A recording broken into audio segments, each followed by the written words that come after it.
My name is Talia Carroll, and today I'm going to talk to you about what makes an effective K-2 literacy classroom and young literacy learners themselves, as speakers, listeners, readers, writers, viewers, and creators. The information as well as photos that I have gathered for this presentation have come from St Anne's Primary School in North Albury. Here I am in the kindergarten class where the foundations of literacy are being infused into the children's everyday learning. A literacy-rich environment in the classroom emphasises the importance of speaking, reading and writing and the learning of all students.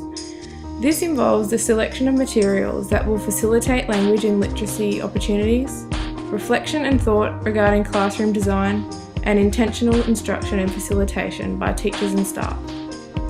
Students in today's primary school classroom were born into a kaleidoscope of images, print and sounds. They are constantly bombarded with visual, audio and print technologies that provide endless possibilities for interpretation and meaning making. At school, it is critically important that teachers are more aware and accepting of the multi-literacies that children bring with them into the classroom. These literacy practices can be used to support reading and writing practices. In order to create a literacy-rich classroom, there must be an abundance of text around the room, on the walls, labelling artefacts, name cards, alphabet cards, and text when displaying children's drawing and stories. This visually rich environment becomes the basis of children's learning and about how to read and write. Children develop early reading and writing knowledge concurrently and interdependently. They are immersed in oral and written language events in their daily lives. Young children sing songs, invent rhymes, ask questions, tell stories, and participate in conversations. By interacting with those in their surroundings, they also develop listening skills, comprehension skills, and their vocabulary is increased.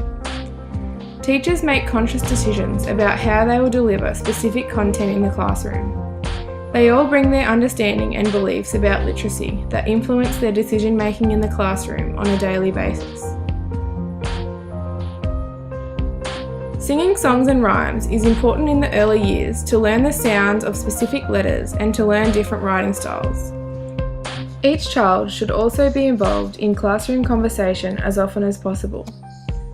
Using iPads, smartboards and computers also gives students an interest in learning, as they are given the ability to learn in different ways using apps and programs that include reading and writing in a fun, upbeat style.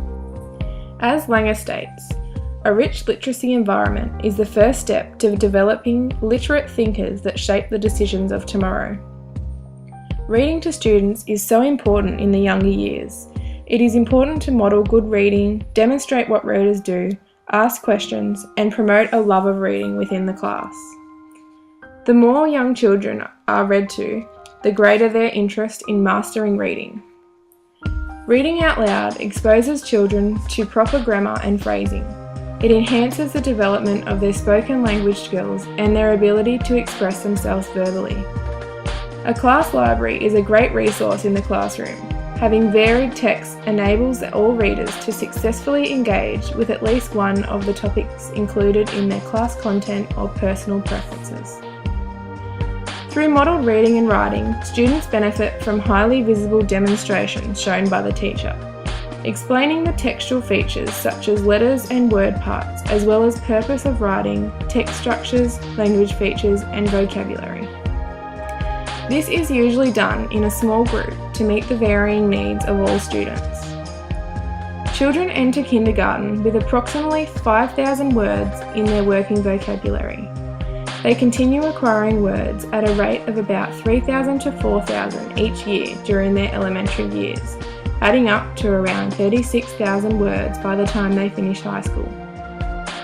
Readers and writers process language through 4 cueing systems. These include graphophonemic, pragmatic, semantic, and syntactic. The cues include sounds of singular letters, meanings of words, and the structure of language itself. Readers and writers access these interrelated cueing systems to construct meaningful text and make sense of the text around them.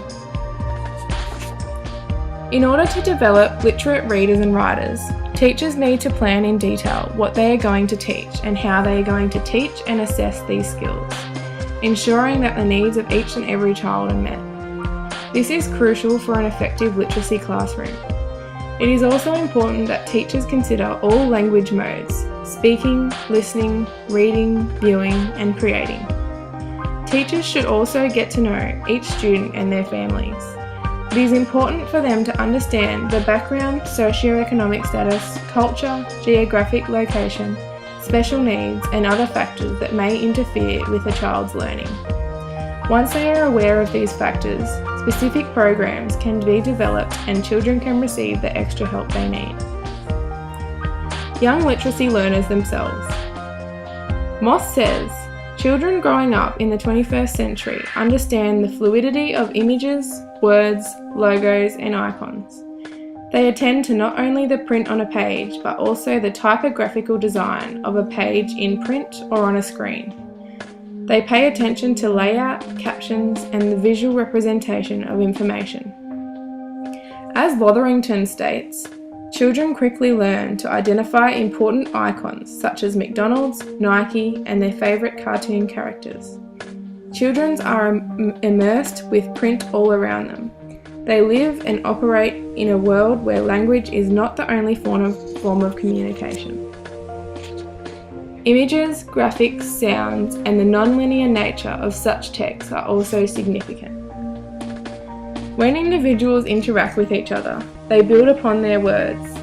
These words are then put out for others to borrow, shape, and reconstitute for their own other purposes. Children begin to appropriate particular features of oral and written language when they enter school. Literature discussion groups, whole group conversations, morning meeting time, and small group discussions all have unique discourse structures to which children become accustomed.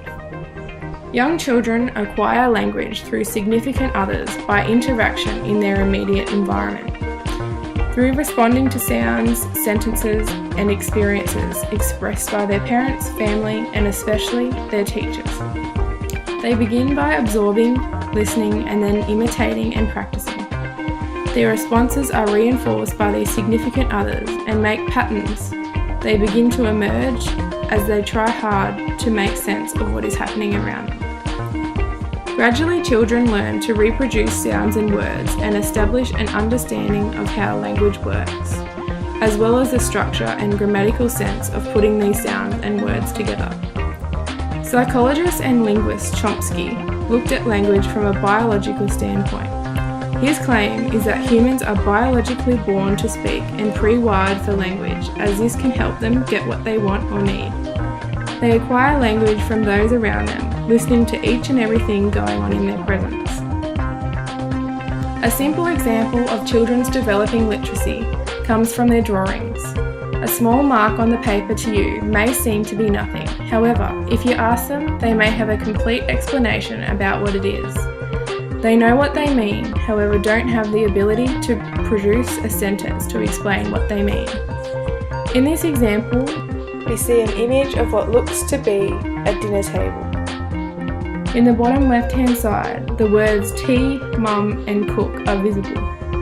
This child is creating a story but doesn't have the knowledge or skills to construct a whole sentence yet. Halliday's model of children's language acquisition shows that children learn language through rhymes, poems, and songs, which helps with vocabulary development. They also learn through language when they are involved in projects, are asked questions, and have literate discussions in class. Lastly, they also learn about language when editing their work, in spelling, when looking at message boards, and when analysing visual tables. K-2 is a crucial age bracket regarding the development of literacy. Learning in this age group must be taken very seriously, as this is when all errors and learning difficulties should be evaluated. Poor literacy in the early years may leave children with a negative outlook on reading and writing. By the time a child is 8 years old, 50% of what they do in the classroom involves reading and writing. If children are struggling with the foundation of literacy at this age, they are indeed missing out.